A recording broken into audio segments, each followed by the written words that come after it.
इस तस्वीर को गौर से देखिए। इस मुलाकात की चर्चा खूब हो रही है।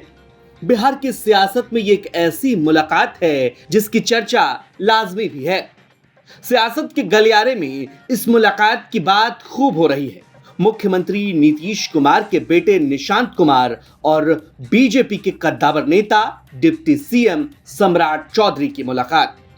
आमने सामने दोनों मुस्कुरा रहे हैं और बातचीत लंबी होती है।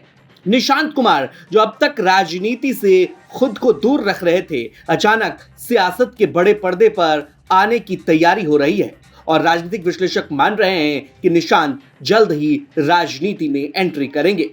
जेडीयू के तो कई नेता निशांत का खुले दिल से स्वागत कर चुके हैं। निशांत भी राजनीति में आने के सवाल को टालते हैं, लेकिन फिलहाल सम्राट चौधरी और निशांत कुमार की ये मुलाकात ने सियासी सरगर्मी और तेज कर दी है।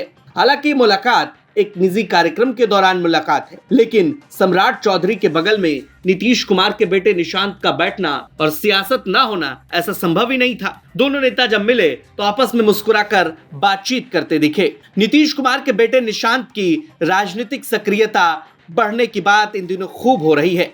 सवाल ये कि क्या निशांत राजनीति में भविष्य में कदम रखेंगे, और अगर कदम रखेंगे तो बीजेपी के साथ जेडीयू का गठबंधन किस स्वरूप में होगा। अपने आप में ये एक बड़ा सवाल है। दोनों पटना के निजी कार्यक्रम में पहुंचे थे, जन्मदिन के कार्यक्रम में शामिल होने पहुंचे थे और बताया जा रहा है कि दोनों अपने करीबी के जन्मदिन में शामिल होने पहुंचे थे। बिहार विधानसभा चुनाव से ठीक पहले ये मुलाकात बेहद अहम है, चूंकि सम्राट चौधरी इस वक्त डिप्टी सीएम है और कहा जा रहा है कि सम्राट चौधरी आने वाले समय में बीजेपी में बड़ी जिम्मेदारी निभा सकते हैं। दूसरी तरफ नीतीश कुमार के स्वास्थ्य को देखते हुए निशांत कुमार की राजनीतिक एंट्री की चर्चा खूब हो रही है। कहा जा रहा है कि जनता दल यूनाइटेड को अब निशांत कुमार ही आगे संभालेंगे। जेडीयू के कई नेता इस पर खुलकर अपनी बात रख चुके हैं, लेकिन नीतीश कुमार ने अब तक अपने बेटे के सियासी एंट्री पर चुप्पी साध रखी है, क्योंकि नीतीश कुमार हमेशा से परिवारवाद की राजनीति के खिलाफ रहे हैं और आरजेडी पर हमला बोलते रहे हैं। ऐसे में सबके जहन में एक ही सवाल है कि अगर नीतीश कुमार के बेटे निशांत राजनीति में आते हैं तो क्या उनके पिता की सहमति होगी, और क्या 2025 में निशांत को चुनाव लड़ाने की तैयारी वास्तव में हो रही है।